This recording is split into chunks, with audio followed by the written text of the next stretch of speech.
મારો આગ્રહ જોઈ હરિહર રાય પછી યોગિનીનો પત્ર વાંચવા માંડ્યો. તે જેમ જેમ વાંચતો જતો હતો તેમ તેમ તેના મુખ ઉપર આશ્ચર્ય, આનંદ, સંતોષ વગેરે ભાવોની છાયા મને જણાતી હતી.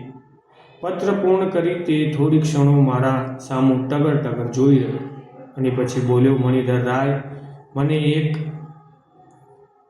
પક્ષથી આ પત્ર વાંચી જેમ અનવિધિ આશ્ચર્ય થયું છે, તેમ અન્ય પક્ષથી આવું ઉત્તમ, નિષ્ઠાવાળું, સુશીલ અને સદ્ગુણ સંપન્ન સ્ત્રીરત્ન ધર્મપત્ની રૂપે તમને પ્રાપ્ત થયું છે એ જાણી તમારા ઉપર પરમાત્માનો અસાધારણ અનુગ્રહ હોય એમ મને સ્પષ્ટ થયું છે. તમારા ધર્મશીલ પત્નીએ આ પત્રમાં જે વિચારો દર્શાવ્યા છે તે વિચારો સર્વાશે અમારા ગુરુના જ વિચારો છે અને તેથી જ મને અત્યંત આશ્ચર્ય થયું છે. માત્ર આ પત્રના ભાષાનો જ ભેદ છે. હરિહર રાયના વચનોને હું શાંત મુખમુદ્રા રાખી શ્રવણ કરતો હતો, પણ તેના મુખમાંથી ગુરુ શબ્દ નીકળતા જ એકદમ ચમક્યો. મને વિચાર આવ્યો કે શું મારી પેઠે આને પણ વૃદ્ધ ગુરુના દર્શન થયા છે? મારી પેઠે તેના પણ સુધારાના વિચારો બદલાઈ જવામાં શું વૃદ્ધ ગુરુ કારણ છે? અને તેની ચાલતી વાતમાં હું એકદમ વચ્ચે બોલી ઉઠ્યો, તમારા ગુરુના વિચારો? કયા ગુરુ? તેણે ઉત્તર આપ્યું, ભાઈ, સુધારાના વિચારોવાળા તમને ગુરુ શબ્દ ભટકાવે એ વાસ્તવિક છે. મને પણ એ શબ્દ ઉપર તમારા જેવો જ અભાવ હતો, પણ અનુભવ થવાથી મને હવે હું ગુરુને આ વિશ્વમાં મોટામાં મોટું દૈવત ગણવા લાગ્યો છું. જેમને મનુષ્ય શરીર ધરીને સાચા ગુરુના દર્શન થયા નથી તથા તેમનો આશ્રય મળ્યો નથી, તેમનું તે મનુષ્ય શરીર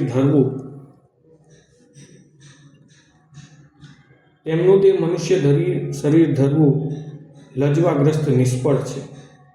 કારણ કે મનુષ્ય દેહનું સાર્થક્ય સાચા ગુરુના આશ્રયમાં જ જઈને જ થઈ શકે છે. સાચા ગુરુનો આશ્રય આ જગતમાં. હરિહરાયનું લાંબુ વ્યાખ્યાન ચાલતું જોઈ મારું ધૈર્ય વધતું ગયું અને હું અકળાઈને પાછા વચમાં બોલી ઉઠ્યો, ભાઈ, એ બધું ખરું, પણ તારા ગુરુ કયા? તેમનું નામ શું? તે ક્યાં રહે છે? અને તે પ્રથમ જરા મને કહીશ? તે ગંભીર મુખથી પાછું કહેવા માંડ્યો, ભાઈ મણિધર રાય, વસ્તુતઃ તો આ વિશ્વની બાહ્ય જે પરમતત્વ પામી રહ્યું છે, જેવડે આ નામ રૂપાત્મક સઘળો પ્રપંચ ઉત્પન્ન થતો, સ્થિતિ કરતો તથા તેના ઉપર સંહાર પામતો જણાય છે, તે જ ગુરુ છે. પરંતુ આ પરમ તત્વનો જે મહાપુરુષોને અનુભવ થયો હોય છે અને તેથી જેઓ અધિકારી જનોને તે પરમ તત્વનો બોધ કરે છે તથા તે પરમ તત્વનો અનુભવ કરવાના સાધનો દર્શાવે છે, તે મહાપુરુષો પણ ગુરુ અથવા સદગુરુ શબ્દથી ઓળખાય છે. અને આવા ગુરુઓ. હવે હું છેક અકળાઈ ગયો. હરિહર રાય અને સુધારાના વિચારોવાળો જાણી ગુરુપદની મહત્તા સ્થાપવાનો શાસ્ત્રીય પ્રક્રિયાઓ વડે પ્રયત્ન કરતો હતો. તેને ખબર ન હતી કે હું ગુરુને માનનારો છું તથા ગુરુપદની મહત્તાને સમજનારો તથા અનુભવનારો છું, અને તેનો આ ઉપદેશ વૃથાવટે સમુદ્રેશુ જેવો મારા પ્રતિ કેવળ નિષ્ફળ હતો. આથી વળી તેની ચાલતી વાત અટકાવી હું બોલ્યો, હરિહર રાય, એક વાર તમે ગુરુનું નામ પ્રથમ કહો અને પછી સુખેથી તમારું વિસ્તારવાળું વ્યાખ્યાન જણાવો. મારું વચન સાંભળી હરિહર રાયે જણાવ્યું કે મને આ ગુરુનો પ્રિય વિષય નથી અને તેથી હું વાતને ટૂંકાવવા માગું છું. આથી તે પાછો બોલ્યો, ભાઈ, કેટલાક વિષયો સંબંધમાં અભિપ્રાય બાંધવામાં આપણે સ્વતઃ વિચાર કર્યા વિના જ બધી જ અભિપ્રાયથી નિશ્ચય બાંધી બેઠા હોઈએ છીએ કે હોઈએ છીએ, પણ આપણા જેવા બુદ્ધિમાન તથા વિચારશીલ મનુષ્યોએ તો કોઈ પણ વિષયનો નિર્ણય બાંધતા બંને પક્ષના કારણો અત્યંત સૂક્ષ્મ બુદ્ધિથી તપાસવા જોઈએ અને પછી જ નિર્ણય બાંધવો જોઈએ. કોરા કાગળ જેવું અંતઃકરણ. હરિહરાયની જીભ તો પાછી મેલ ટ્રેનની જેમ પેઠે દોડવા લાગી અને આની પાસે ગુરુનું નામ સી રીતે કઢાવવું. પૂજ્ય સુરેશ્વરાચાર્ય ગુરુની આ વાત કરે છે કે કોઈ અન્ય મહાત્માની, તેનો હવે સી રીતે નિર્ણય કરવો. મારી પ્રતિક્ષણે વધતી આતુરતાને એ જાણતો નથી અને મને નાસ્તિક જાણી આસ્તિક કરવા મથે છે. તેથી હવે સ્પષ્ટ કર્યા વિના એ પોતાની પ્રયત્ન છોડવાનો નથી. આ પ્રકારનો વિચાર પાછો હું વચમાં બોલી ઉઠ્યો. ભાઈ, હું ગુરુપદની મહત્તાને સર્વમતે માનું છું, વિચાર અને અનુભવને અંતે માનું છું. માટે વ્યર્થ પરિશ્રમ ન કરતા સત્વર ગુરુ નામ દેવા કૃપા કરો. મારા બોલવાનો ભાવ હરિરાયને કંઈક જુદો જ ગ્રાહ્ય કર્યો હોય એમ મને જણાયું, કારણ કે તે બોલ્યો, શું તમે ગુરુને માનો છો? આશ્ચર્ય જેવું છે, પણ કદાચ ખરું પણ હોય. તમે કદાચ થિયોલોજિસ્ટ થયા હોય. હિમાલયના મહાત્માઓએ મંડલમાં હાલ બહુ ચર્ચા ચાલે છે અને કહેવાય છે કે કુંતીલાલસિંહ નામના કોઈ મહાત્માએ મંડલના કેટલાક મનુષ્યોને દર્શન દીધા છે.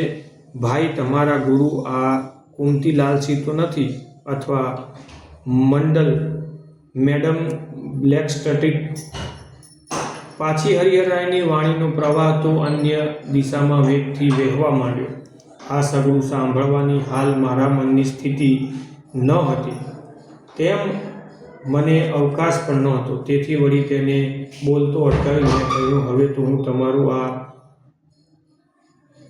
આકા તાંડવ સાંભળી કંટાળી ગયો છું. તમારે તમારા ગુરુનું નામ મને કહેવું છે કે આડીઅવળી વાતો જ કર્યા કરવી છે? તે બોલ્યો, તમને એમ લાગે છે કે હું તમને અમારા ગુરુજીનું નામ જાણી જોઈને નથી કહેતો, પણ એવું કશું જ નથી. આ તો સ્વાભાવિક વાર્તા ચાલતા તેમાં અંગ ઉપાંગમાં ઉતરી જવાયું. તમને વાર્તાનો નિયમ ક્યાં અજાણ્યો છે કે મૂળ કયા મુદ્દા ઉપર વાત ચાલતી હોય છે, અને વાત કરતાં કરતાં મનુષ્યો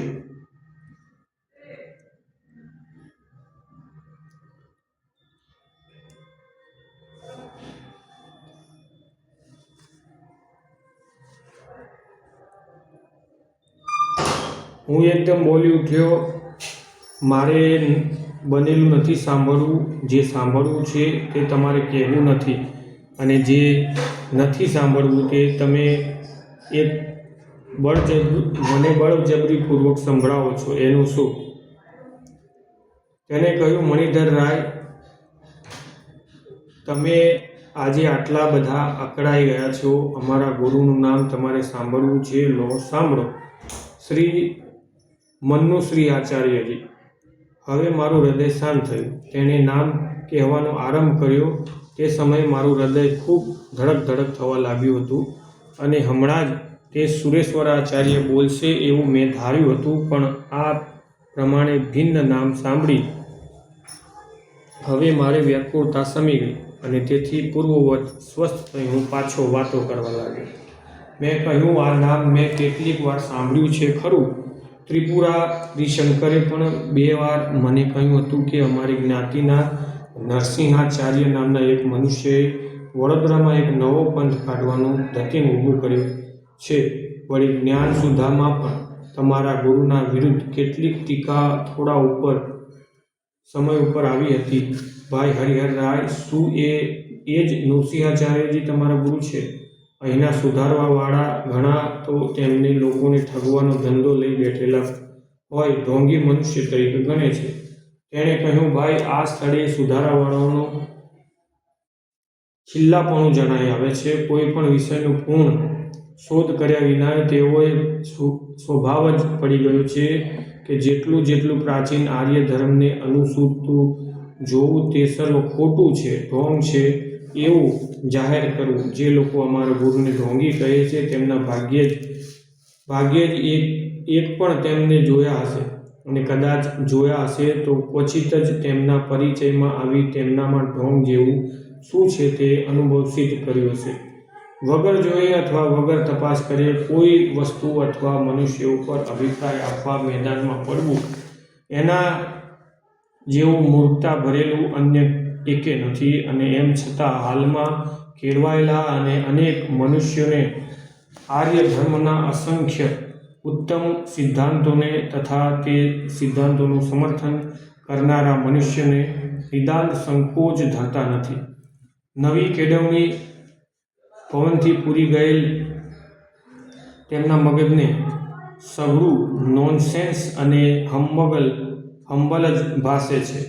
વળી ધરાર શ્રી મનુસિંહાચાર્યજીના સંબંધમાં અભિપ્રાય બાંધનારા મુખ્ય સુધારાવાળાઓએ તથા તેમને ડબકે ડબકો મૂકનારા તેમના મંદમતી પૂંછડાઓને સજ્જડ થાપ ખાધી છે. જ્ઞાનસુધામાં તેમના ઉપર ટીકા કરનાર પુરુષે અમારા ગુરુશ્રીનો થોડો કાળ પણ સમાગમ કરીને અથવા જે ભામિની ભૂષણને આજે ગુજરાતના અસંખ્ય સ્ત્રી પુરુષો અત્યંત પ્રેમથી વાંચે છે તેમાં ગાળાગાળી વિના બીજું કંઈ જ નથી એવું જજમેન્ટ આપવા પૂર્વે તેને અધાંત અવલોકવા શ્રમ લઈને પછીથી સમપ્રમાણ ટીકા કરી હોત તો હું તેને સહસ્ત્ર ધન્યવાદ આપત. પણ તેવું કશું જ કર્યા વિના તેણે પુરુષશ્રેષ્ઠ અમારા ગુરુશ્રી ઉપર નિષ્કલંક ભામિની ભૂષણ ઉપર જે વાક પ્રહારો કરવાનું સાહસ કર્યું છે તે તેની બુદ્ધિની મંદતા વિના અન્ય કશું જ સૂચવતું નથી. મેં કહ્યું ત્યારે જ શું નૃસિંહાચાર્યજી વિશે આ લોકોએ ખોટી જ હાકો કરી મૂકી છે કે? અને તમે કહો છો તેમ તો ખરા મહાપુરુષ જ છે. તેણે ઉત્તર આપ્યો, મણિધર રાય અમારા ગુરુશ્રી મહાપુરુષ છે. એટલું જ નહીં પણ મહાપુરુષોમાં પણ અત્યંત સમર્થ મહાપુરુષ છે. શું તમે નથી જાણતા કે હું કોઈને પણ ન માનું એવો આગ્રહી સુધારાવાળો હતો?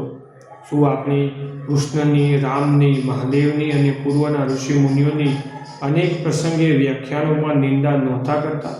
અર્થાત શ્રી નૃસિંહાચાર્યજીને માત્ર ઉપરના વેશથી જ કે એવા જ કોઈ બાહ્ય કારણોથી મહાપુરુષ ગણી લેવાનો અંધશ્રદ્ધાને હું ધરું એ કેવળ અસંભવ હતો. વડોદરામાં નોકરી મળ્યા પછી કાંટાવાળા તથા મિસ્ટર લલ્લુભાઈ કવિશ્વરને ત્યાં મળતા પ્રાર્થના સભામાં હું નિયમિત જતો અને પ્રસંગે વ્યાખ્યાનો પણ આપતો. એક પ્રસંગે ત્યાં દામોદર નામના એક માસ્તરે નરસિંહાચાર્યજીની વાત કાઢી. મેં લલ્લુભાઈને કહ્યું કે એ તમારી જ્ઞાતિના છે અને જબરું ધતિંગ મચાવ્યું છે. વાઘના ચામડા ઉપર બેસે છે અને વગર મહેનતે પેટ ભરવાનો ઠીક તંત્ર રચ્યો છે. મિસ્ટર કાંટાવાળાએ પણ આવા જ ભાવમાં વાચનો કહી મિસ્ટર લલ્લુભાઈની વાતને પુષ્ટિ આપી. આ સર્વ સાંભળી શ્રી નૃસિંહાચાર્યજીએ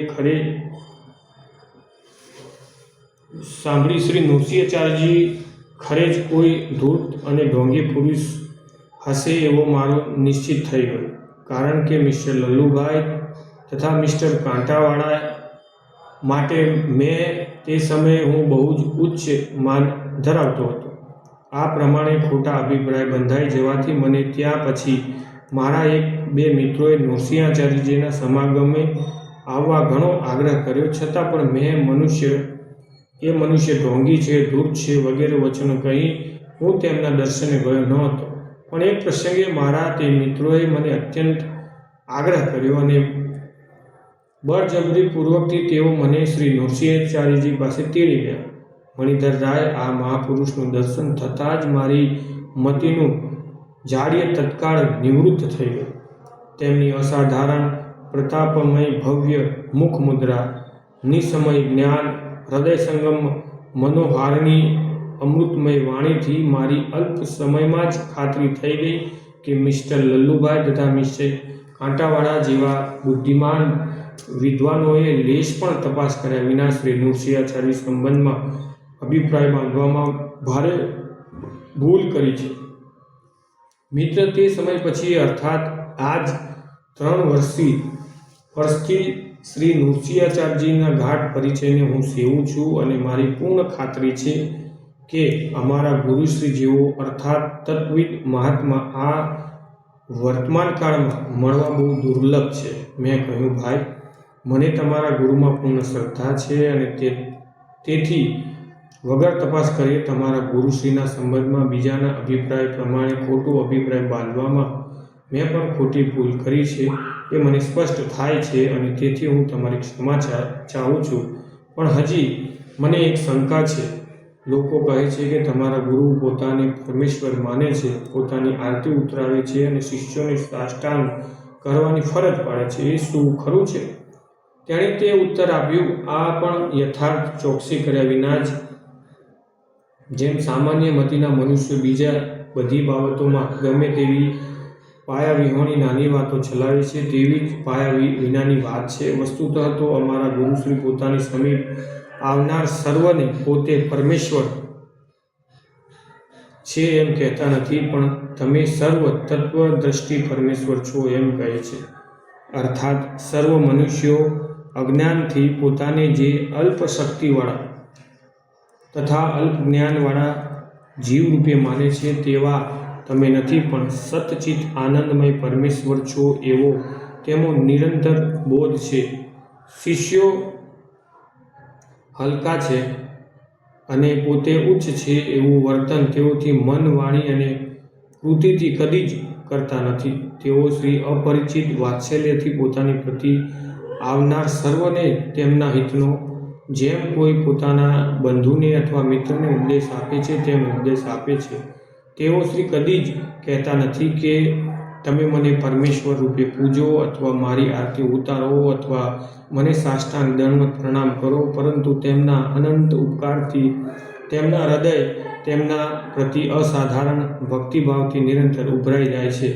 એવા અમે તેમની આરતી ઉતારીને, તેમને પ્રણામ કરીને, તેમને પરમેશ્વર રૂપ ગણીને તથા તેમની તન મન ધનથી સુશુષ્ટા શ્રદ્ધા કરીને પણ તૃપ્તિને પામતા નથી.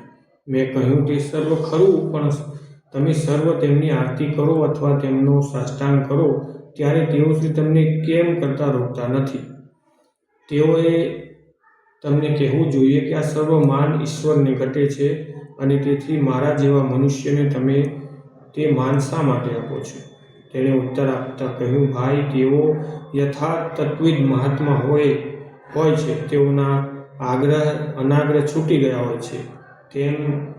તેઓ પોતાનું ષડોપચારથી પૂજન કરનારાને તેવી જ સત્ક્રિયા કરતા રોકતા નથી, તેમ પોતાને માથે ધૂળથી ચપટી ભભરાવનારને તેવી દુષ્ક્રિયા કરતા વાળતા નથી. તેઓનું ભિન્ન અભિમાન ઈશ્વરમાં સમર્પિત થયેલું હોવાથી પ્રથમની ક્રિયાથી જેમ તેઓ પોતાની માન મળેલું સમજતા નથી, તેમ દ્વિતીય ક્રિયાથી તેઓ પોતાને અપમાન મળેલું માનતા નથી. તેઓને પોતાનામાંથી મનુષ્ય બુદ્ધિ અથવા ઈશ્વર બુદ્ધિ એ ઉભયના અભિમાનનો લય કર્યો હોય છે અને તેથી જ્યારે તેઓ કોઈ સાષ્ટાંગ કરે છે ત્યારે તેઓના અંતઃકરણમાં સ્વપ્ને પણ સ્ફુરતું નથી કે આ માન કોઈ પરિચ્છિન્ન વ્યક્તિને મળે છે અને તેથી તેમને સાષ્ટાંગ આદિ કરનારાને રોકવાનું તેમનું કશું પ્રયોજન હોતું નથી. વળી સત્પુરુષોના પૂજનાદિ વ્યવહાર કોઈ પણ શાસ્ત્રે નિશ્ચિત ગણ્યા જ નથી. ઉલટા તે સત્કર્મ સ્વરૂપ હોવાથી અને પુણ્યને ઉપજાવનાર વણવામાં આવ્યા છે. અમુક અધિકારવાળાને અમુક પ્રકારે માન આપવામાં જે નિયમો શિષ્ટ પુરુષોએ સ્થાપેલા હોય છે તે નિયમોનું બુદ્ધિમાનોનો દોષનો આરોપ ક્યારે કરે છે? તમે મને જ્યારે મળો ત્યારે હું તમને સલામ કરું અથવા શેક હેન્ડ કરું, એમાં શું દોષ કરું છું એમ કોણ કહી શકશે? વળી નીચ અધિકારવાળાથી ઉચ્ચ અધિકારવાળાને તમે જ જેણે અસંખ્ય ઉપકાર કર્યા હોય તેને માન અપાઈ જ જાય છે. લોર્ડ રિચર્ડ અને દાદાભાઈ નવરોજીનું મુંબઈમાં આવ્યા ત્યારે પ્રજાએ તેમની બગીના ઘોડા છોડી નાખી, ગાડીને પોતે ખેંચી તે વખતે લોર્ડ રિપને કે દાદાભાઈએ લોકોને તેમ કરતાં કેમ ન વારે? એમ કોઈ કહે તો શું યોગ્ય ગણાશે?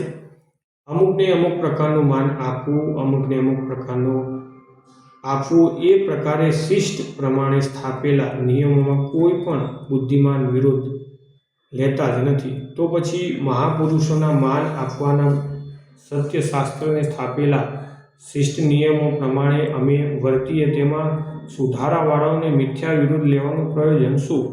આરતી, સાષ્ટાંગ વગેરે ઈશ્વરને જ થાય અને અન્યને ન થાય એમ જો તેઓ કહેતા હોય તો તેઓ શા આધારથી કહે છે તે તેઓ બતાવશે.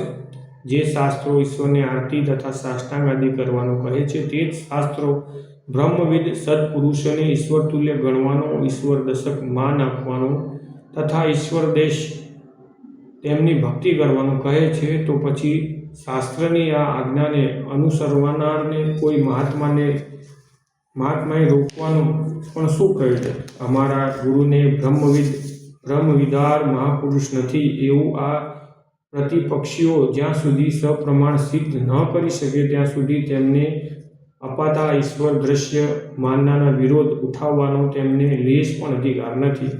મેં કહ્યું, ભાઈ હરિહરરાય, તમારી આજની વાતચીતથી મને બહુ સંતોષ થયો. ગુરુપદે સ્થિર યોગ્ય મહાપુરુષને સર્વોત્તમ માન આપવાના અભિપ્રાયવાળો હું પણ છું અને તમારા વચનોથી હું આ મારા અભિપ્રાય અધિક નિશંક થયો છું.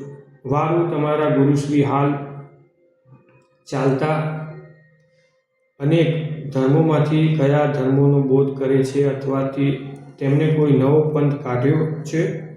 તેમણે ઉત્તર આપ્યું, અમારા ગુરુએ કોઈ નવો ધર્મ કે નવો પંથ કાઢવા જેવું કશું જ કર્યું નથી, પણ શ્રી સ્મૃતિપદ્ધતિ જે અનાદિ વેદ ધર્મ છે એને હમણાં જ ઘણો ખરે અંધકાર વડે આચ્છાદિત થઈ ગયો છે તેને પ્રકાશ આણવાનો પ્રયત્ન કર્યો છે. તેઓ શ્રી કર્મ, ઉપાસના, જ્ઞાન અને ત્રણેયનો અધિકાર અનુસાર બોધ કરે છે.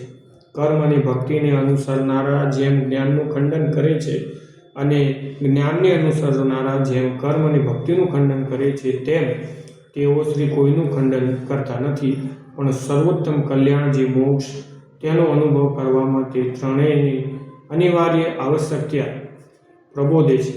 કર્મ અને ઉપાસના એ જ્ઞાનના પરાપરા સાધનો હોવાથી તેઓ શ્રી શિષ્યોના મળ અને વિક્ષેપને ટાળીને તેમને પ્રથમ જ્ઞાનને માટે યોગ્યતા આપે છે અને યોગ્યતા આવે જ જ્ઞાન માર્ગમાં તેમનો પ્રવેશ કરાવે છે. અને આમ હોવાથી એકલા તત્વવિદ્યાના ગ્રંથોના ઘણા વર્ષના અભ્યાસથી પણ અંતઃકરણથી જે ઉચ્ચ સ્થિતિ અન્ય મનુષ્યમાં પ્રગટેલી આજે જોવામાં આવતી નથી તેવી વિશુદ્ધ ઉચ્ચ સ્થિતિ તેમના શિષ્યોમાંથી અનેકના હૃદયમાં, કર્મમાં, યોગમાં, ઉપાસનાના તથા તત્વવિચારના વિવિધ સાધનોના અભ્યાસથી પ્રગટેલી જોવામાં આવે છે. પ્રિય મણિધર રાય, અમારા ગુરુશ્રીએ નવો ધર્મ કે નવો પંથ કાઢ્યો જ નથી, પણ શ્રી વ્યાસ ભગવાને તથા શ્રી શંકર ભગવાને તથા અનેક ઋષિમુનિઓએ પ્રકાશમાં આપેલી, પોષેલી તથા સંવર્ધન કરેલી બ્રહ્મ વિદ્યા અથવા આધ્યાત્મ વિદ્યાનો ઉદ્ધાર કરવાનો વિચારહીન મનુષ્યને નવીન જેવો ભાસતો પ્રયત્ન કર્યો છે. આ બ્રહ્મ વિદ્યાને વેદાંત શાસ્ત્ર એ શબ્દ વડે પણ ઘણા ઓળખે છે. મેં કહ્યું, મિત્ર, આ તો આજથી 5-6 વર્ષ ઉપર મહિપતરાયે પ્રાર્થના સભામાં પોતાના એક વ્યાખ્યાનમાં જેનું ખંડન કરવા પ્રયત્ન કર્યો હતો તે જ શાસ્ત્ર ભાઈ તમને સાંભળે છે? શારકુલભૂષણ શ્રીયુત મન સુખરામભાઈએ વિચાર સાગરનું ગુજરાતી ભાષાંતર પ્રથમ જ્યારે પ્રગટ કર્યું ત્યારે એ ગ્રંથના મંગલાચરણમાં આવેલા દોહરા ઉપર મહિપતભાઈએ એવી મુક્ત ટીકા કરી હતી, જે સુખ નિત્ય પ્રકાશ વિભુ નામરૂપ આધાર મતિ જાણે ન મતિ હે હું શુદ્ધ અપાર એ દોહરો તથા ત્યાર પછીના સર્વ દોહરા વાંચીને અંતમાં તે મારો છે આત્મા કોને કરું પ્રણામ. એ લીટી વાંચીને તેના ઉપર તેમણે જે કઠોર પ્રહાર કર્યા હતા તે હજી પણ મને તો બરાબર સ્મરણ છે. તેમણે કહ્યું હતું કે પોતાને જ બ્રહ્મ માનનારા વેદાંત શાસ્ત્ર જેવું નાસ્તિક શાસ્ત્ર બીજું એકે નથી. આવા મતિને ભ્રષ્ટ કરનાર વિચાર સાગર જેવા ગ્રંથો કોઈએ કદી પણ વાંચવા નહીં. મિત્ર મહિપતરામના આ બોધથી જો કે મનસુખભાઈની દ્વિતા વિશે આપણને ઘણો જ ઊંચો અભિપ્રાય હતો, તો પણ કોઈ પણ દિવસ પણ વિચારસાગરને ન વાંચવા આપણે ઉભયે જે નિશ્ચય કર્યો હતો તે આપણે સ્મરણમાં તો હશે. આથી તમારા ગુરુશ્રી વેદાંતનો બોધ આપે છે એ જાણી પ્રથમ તો તમારી વૃત્તિમાં તેમને માટે બહુ જ પ્રતિકૂળ વિચાર બંધાયો હશે. તેણે કહ્યું, મહિપતરાયના વ્યાખ્યાનનું અને આપણા નિશ્ચયનું મને બરાબર સ્મરણ છે. વેદાંત શાસ્ત્રના સિદ્ધાંતોનું અવલોકન કર્યા વિના તે નાસ્તિક શાસ્ત્ર છે. તે પ્રકારે બધો જ બોધ આપવાનું મહિપતરામભાઈએ જે અવિચાર પગલું ભર્યું તેથી જ લાંબા સમય સુધી વિચારસાગર જેવા ઉત્તમ ગ્રંથ પ્રતિ મને અભાવ રહ્યો હતો અને તેથી મારું સત્વર હિત થવામાં વિલંબ થયો હતો. તો પણ અમારા ગુરુશ્રીનો મને સમાગમ થતાં પૂર્વે જ વિચારસાગરના અનાયાસ કોઈએ મને બતાવવાથી અને માત્ર કુતૂહલથી જ વાંચતા જતાં મને મહિપતરામભાઈએ જે કરેલા પ્રહારો કેવળ પાયા વિનાના હતા એ સ્પષ્ટ થયું હતું. મારી તો ખાતરી થઈ કે પ્રાર્થના સમાજે ધર્મની બાબતમાં ઘણા નિર્દોષ મનુષ્યોને બહુ આડા દોર્યા છે. મેં કહ્યું, ભાઈ, તમારા ગુરુશ્રી નિત્ય વડોદરામાં જ રહે છે? મને તેમના દર્શન કરાવશો? તેણે કહ્યું, અવશ્ય. તેમની પાસે જવામાં કોઈ ભલામણની જરૂર નથી. તેઓ એટલા સરળ અને અંતઃકરણ નિરભિમાન મહાપુરુષ છે તથા તે સાથે કેટલાક પરોપકાર વૃષ્ટિવાળા છે કે ગમે તેવા રંગ મનુષ્ય પણ તેમના દર્શન સહજ થાય છે. તમારે જ્યારે અનુકૂળતા હોય ત્યારે સુખેથી વડોદરા પધારજો. બહુ કરીને તેઓ શ્રી વડોદરા જ રહે છે. તથાપિ ક્યાંય બહાર જવાનું થતું હોય તો હું તમને પત્રથી જણાવીશ. આ પછી અમારે આડી અવળી બીજી વિવિધ વાર્તા ચાલી, પણ તે સર્વનું વર્ણન અત્ર પ્રયોજન વિનાનું હોવાથી તેનું વર્ણન કરવું મેં યોગ્ય ગણ્યું નથી. પછી ઘણો સમય થવાથી હરિહરરાય પોતાના ઘરે ગયા અને હું પણ મારે કામે લાગ્યો. આજનો આ અભ્યાય અહીં જ પૂર્ણ કરીએ છીએ. મળીશું આવતા એપિસોડમાં. ત્યાં સુધી જય બ્રહ્મેશ્વર.